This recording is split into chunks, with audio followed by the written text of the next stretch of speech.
नमस्कार, जोहार। आज मैं पहुंचा हुआ हूं रांची के करमटोली में मौजूद धुमकुड़िया स्थल पर और यहाँ मेरे साथ कुछ प्रकृति के लोग, जी हाँ, प्रकृति के लोग मौजूद हैं और इनसे आज हम चर्चा करेंगे प्रकृति का पर्व सरहुल को लेकर। सरहुल 24 तारीख को, 24 मार्च को इस बार मनाया जाएगा इस साल, और हर साल प्रकृति का ये पर्व बड़े ही धूमधाम से मनाया जाता है। बहुत ज़बरदस्त धूमधाम होती है और प्रकृति का पर्व है, प्रकृति की पूजा है। प्रकृति ने हमें जो सब कुछ दिया है उसके लिए प्रकृति का धन्यवाद दिया जाता है। बहुत सारे लोग इसके बारे में अच्छा से जानते हैं।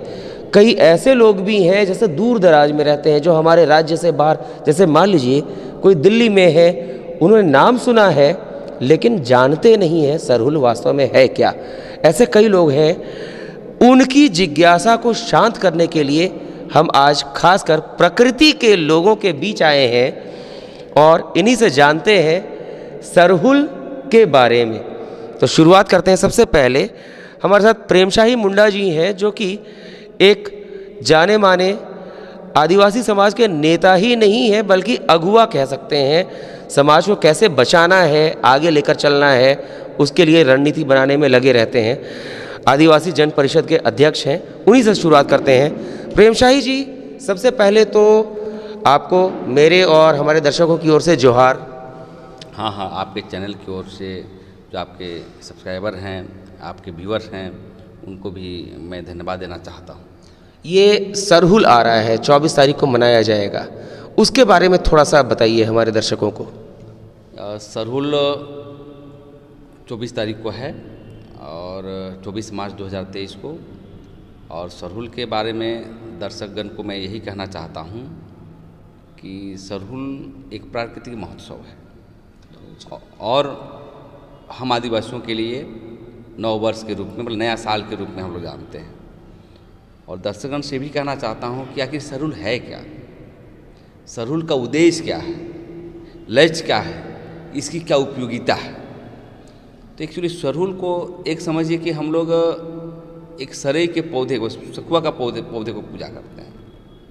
मतलब हमारे बीच अन्य धारणाएँ हैं, अन्य मतलब परंपराएं हैं पूजा करने का।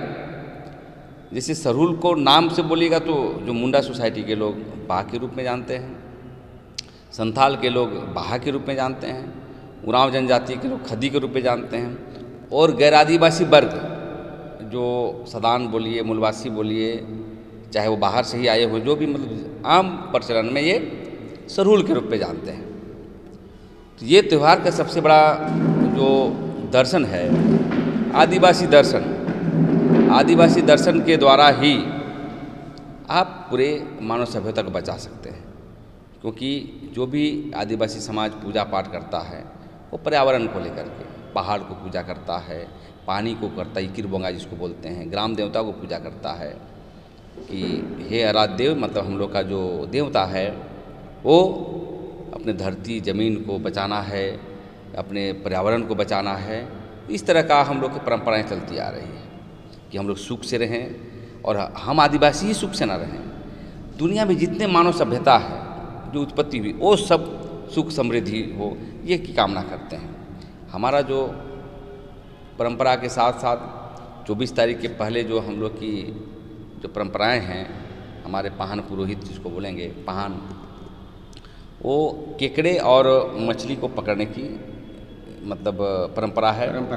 वो जाते हैं खेत में पकड़ते हैं और उससे ये दर्शन है कि उसी समय मनुष्य की सृष्टि हुई, उसी केकड़ा और मछली का जो है वो दर्शन है, वो मनुष्य की सृष्टि हुई, मानव सभ्यता का उसी समय उत्पत्ति हुआ। तो इस तरह का पाहन लोग उसी समय अपने घड़े का जो 2 घड़े में पानी रख कर के वो भविष्यवाणी करते हैं कि आने वाला समय में वर्षा कितनी होगी, अकाल पड़ेगा कि नहीं पड़ेगा, हम लोग अच्छा से रह पाएंगे कि नहीं। ये एक फोरकास्ट का ये अपना लोक कथाओं मान्यता है और हम लोग की सदियों से परंपरा चली आ रही है। और सूर्य और धरती का मिलन दिन भी सूर्य और धरती का उसमें विवाह भी हुई थी। तो इस तरह की परंपराएं के साथ हम लोग सरहुल को मनाते हैं। बहुत सारी इसमें दर्शन हैं, इसकी अनुसंधान की आवश्यकता है कि सरहुल एक छोटे रूप में नहीं समझना चाहिए।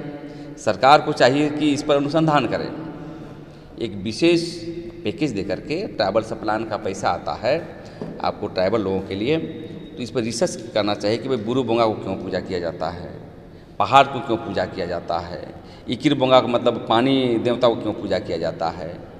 तो ये बहुत सारी दर्शनें हैं, तो इस पर सरकार भी ध्यान नहीं दे रही है। सरकार को ध्यान इसलिए देना चाहिए कि आदिवासियों का जो त्यौहार है ये सभी जीवन बचाने के लिए है, मानव सभ्यता को बचाने के लिए, धरती को बचाने के लिए, पानी को बचाने के लिए, जंगल को बचाने के लिए। तो इसलिए इसकी अनुसंधान अति आवश्यक है, क्योंकि डीपली जानने के लिए कि आखिर सरहुल का जो हमारा दर्शन है कहाँ तक है, रांची में ही है क्या, कि पूरे देश में है, पूरे ब्रह्मांड में है। तो इसी तरह का हम लोग एक सरहुल पर्व को एक पर्यावरण के रूप में भी हम लोग मनाते हैं। और जो सरई का पेड़ होता है, जो सखुआ का पेड़ होता है, आप देखेंगे उसकी लकड़ी भी अच्छा होती है, धूमन भी बनाते हैं हम लोग। और उसकी पत्ता जो गिरता है लंबा किसी किसी हो जाता है, वो वैज्ञानिकता है इसमें, उसमें नीचे गिरता खाद बनता, खाद बनने के बाद वो मतलब जितना बड़ा होता है शुद्ध होता है। तो सरई का एक बहुत वैज्ञानिक धारणा है कि प्राकृतिक में हम लोग मानते हैं, लेकिन उसकी वैज्ञानिकता है बहुत। जो हमारा सरई का जो पौधा है, पेड़ है, वो विभिन्न प्रकार के गुणवत्तापूर्ण औषधीयपूर्ण पे डेवलप होता है। तो इसलिए सरहुल को एक छोटे रूप में हम लोग तो चाहते हैं सरहुल मनाए, नाचे गाए, पूजा किए, तो उसको और भी अनुसंधान करने से क्या होगा कि इसकी दर्शन पूरे राष्ट्रव्यापी नहीं अंतर्राष्ट्रीय व्यापी पर ये बढ़े, ये हमारा दर्शन है। इसीलिए सरहुल के अवसर पर जो दर्शकगण हैं, जैसे झारखंड में तो सभी वर्ग के लोग रहते हैं, आदिवासी रहते हैं, गैर आदिवासी लोग रहते हैं, खासकर नौजवानों को, आने वाले पीढ़ी को हम कहना चाहते हैं कि सरहुल और कर्मा के बारे में ज़रूर जानना चाहिए। इसलिए हमने डिमांड भी किया है राज्य सरकार से कि इसकी जो अध्ययन हो, इसकी पढ़ाई हो, प्रथम पाठ्यक्रम के स्कूल में पढ़ाई होना चाहिए, ताकि हम जो आदिवासी हैं बचेंगे। हमारा ये कहने का दर्शन ये है कि आदिवासी बचेंगे तभी ही मानव सभ्यता बचेगी और प्रकृति बचेगी, प्राकृतिक बचेगा। और आदिवासी जब समाप्त हो गया तो आप न रहेंगे, न कोई नहीं रहेगा, क्योंकि हम तो आपके पूर्वज हैं, हम आपके पूर्वज हैं। आदिवासी हैं तो आप हैं, आदिवासी नहीं तो आप कुछ नहीं हैं। तो इसलिए सरहुल जो महोत्सव है, ये व्यापकता के लिए, इसको बृहद रूप से मनाने के लिए इसकी लेखन की व्यवस्था होनी चाहिए। इसमें से इसका दर्शन पूरे विभिन्न अखबारों में लंबा चौड़ा लिखना चाहिए। और सरहुल को तो हम कहेंगे कि साल में एक बार नहीं, इस तरह का पर्यावरण को बचाने पर्व कम से कम 2-3 बार होना चाहिए, पर्यावरण पर्व के रूप में। हाँ, पर्यावरण पर्व के रूप में। और इस पर एक राष्ट्रव्यापी बहस भी होना चाहिए, क्योंकि जो सरहुल जो हमारा है, सरहुल और कर्मा के दर्शन से ही हमारा धर्म कोड का भी निहित है। धर्म कोड की मांग हम जब करने जाते हैं तो पूछी जाती है ना, आपकी पर्व त्योहार क्या है, कौन देवता है। तो एक हमारा जो हिंदू, मुस्लिम, सिख, ईसाई, बौद्ध, जैन से अलग हमारा रास्ता है, तो यही देवता है मेरा। अन्य देवता को पूजा करेंगे, हमारा धर्म कोड नहीं मिलेगा। भाई धर्म कोड किसी को देता है तो आप अलग तरह से मानेंगे, अलग धर्म मानेंगे, अलग कर्मकांड मानेंगे, अलग परंपरा मानेंगे, और आपकी विरासत अलग होगी, सभ्यता अलग होगी, तभी आपको लोग मान्यता देगा। तो ये आदिवासियों का जो दर्शन है, ये हम समझते हैं कि भारत ही नहीं पूरे दुनिया में आदिवासियों का जो पर्व त्यौहार होता है, उसको विशेष पैकेज दे करके उसको एक दिन नहीं हमेशा मनाते रहना चाहिए, जिससे पूरे दुनिया के मानव को जागरूकता हो। हम वैज्ञानिक हैं, बड़े बड़े वैज्ञानिक बहस कर रहा है देश में, वर्ल्ड में, कि आदमी मर रहा है, आदमी पर्यावरण खत्म हो रहा है।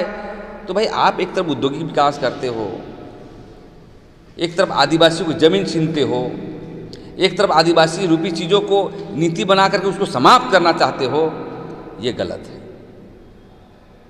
आप कितने भी मकान बना लें, हवाई जहाज खरीद लें, चाहे दुनिया को खरीद लें, लेकिन भोजन तो आप शुद्ध अन्न ही करेंगे। इसलिए मैं ये कहना चाहता हूँ इस शब्द को कि पर्यावरण के लिए फंडिंग जो अपने खा जाते हैं आप लोग, पूरी दुनिया अरबों रुपया खा जाता है।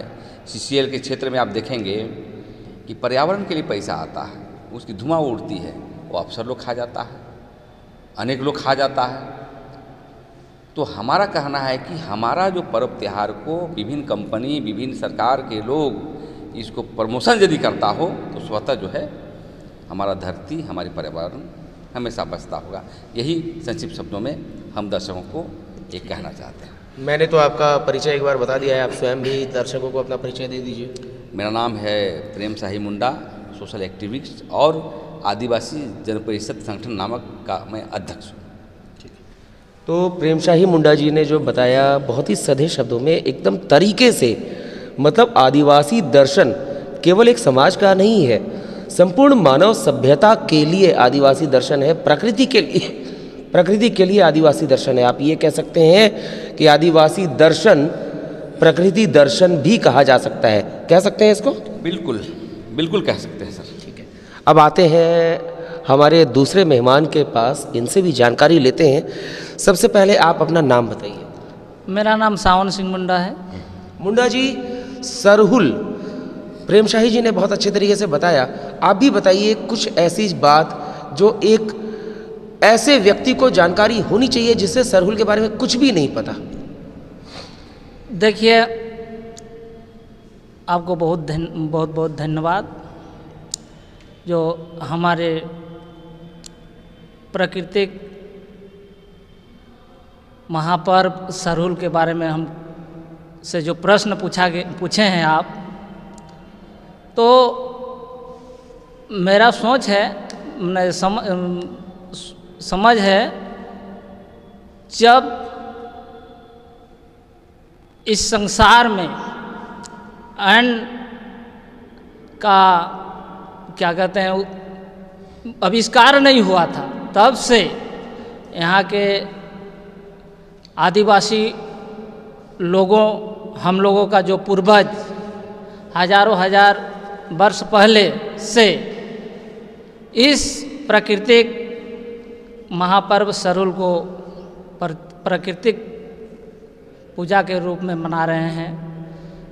जैसे मान लीजिए, जब कोई चावल, गेहूँ, मकई का आविष्कार नहीं हुआ था, उस समय हम लोग महुआ का जो फूल होता है, उस फूल को लठा बनाकर खाकर हम लोग जीवन बसर करते थे। उस समय से हम लोग आज भी हम लोग उस परंपरा को छोड़े नहीं है, और वैज्ञानिक युग जब आई तब से हम लोग इसको अच्छे भव्य रूप से मना रहे हैं और मनाते रहेंगे। हम लोगों का जो ये सरहुल प्राकृतिक जो त्यौहार के रूप में मानते हैं, यदि हमारा प्राकृतिक इस संसार में नहीं रहेगा तो कोई भी जीव जंतु, चाहे मानव हो, चाहे पक्षी पक्षु हो, कोई जीवित नहीं रह सकते हैं। प्रकृति के बिना हम लोग का जीवन 2 मिनट भी नहीं रह सकते हैं। इसलिए एक तरफ से कहिए तो हम लोगों का जो पूर्वज थे, वो वैज्ञानिक से भी बढ़ चढ़ के ये चीज़ को सामने लाया है और मान रहे हैं। साथ ही साथ हम लोग पूरे वर्ष का जो फसल का जो वर्षा का जो अवलोकन करते हैं, जैसे हमारे अध्यक्ष जी ने बता ही दिए, जो हम लोग पूजा स्थल में 2 घड़ा रखते हैं, उसमें पानी रहता है, और उसमें एक घड़ा में केकड़ा रहता है और एक घड़ा में मछली। तो उसमें हम लोग भविष्यवाणी करते हैं जो इस वर्ष पृथ्वी में कितना बारिश होगा, हमारे ज़मीन में किस तरह का उपजाऊ होगी, जो हमारा साल भर का हम लोग का परिवार का भरण पोषण हो पाएगा कि नहीं हो पाएगा। उसमें भी हम लोग माने उसको ये करते हैं, भविष्यवाणी करते हैं, और उसमें भी पता चलता है जो हम लोग का इस बार फसल अच्छा कैसा होगा, उपजाऊ अच्छा होगा कि नहीं होगा, इसमें भी हम लोग अवलोकन करते हैं। दूसरी बात, हमारा समाज वर्षों से आयुर्वेदिक वैद्य भी है। आप लोग भी जानते हैं, जो हमारे रामचंद्र जी वनवास में गए थे तो एक सबरी नाम की एक आदिवासी महिलाई थी, जो वहाँ उन लोग भटकते भटकते उनके पास गए तो रामचंद्र जी बीमार थे, तो उनके पास वो गए तो वैद्य के रूप में वो बैर में भी 12 तरह का दवा आता है, यूनाइटेड पावर है बैर में भी। तो वो देखती थी, सबरी अपने खा के देखती थी जो कौन बैर में यूनाइटेड पावर है, वही उसको खिला के उसको ठीक किया। इसके साथ साथ हमारे आदिवासी समाज के लोगों ने समुद्र को मंथन किया, तो फिर रामचंद्र जी श्रीलंका पहुँचे और रावण से युद्ध किए। तो कहीं ना कहीं हम लोग माने आज से नहीं, ये आपका ग्रंथ भी दर्शा रहा है और लेखक भी बोल रहा है, जो यहाँ का, इस पृथ्वी का आदिवासी ही मूल मालिक है, यहाँ का महाराजा है। लेकिन वर्तमान में यहाँ का जो केंद्र की सरकार हो, राज्य की सरकार हो, इन लोगों का प्राकृतिक बचाव में कोई, इन लोगों का कोई माने दिलचस्पी नहीं है।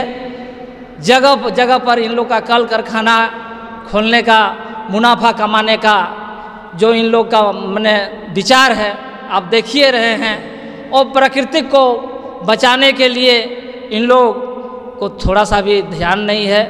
ये हम इन लोगों को आग्रह करना चाहते हैं, जो प्राकृतिक बचाव में भी इन लोग माने योगदान सहयोग दें, तो प्रदूषण रहित देश को बनाए, जिसमें हम लोगों को सही समय में वर्षा होगी, सही फसल उगेगी, शुद्ध वातावरण, शुद्ध हवा मिलेगा, शुद्ध पानी मिलेगी, तो हम लोग का यहाँ का जो जीव जंतु है, यहाँ का जो मानव सभ्यता है वो बरकरार रहेगा, हम लोग भी सुरक्षित रहेंगे। यहाँ का जंगली पशुओं पक्षियों का भी सुरक्षित बचाव का व्यवस्था किया जाए।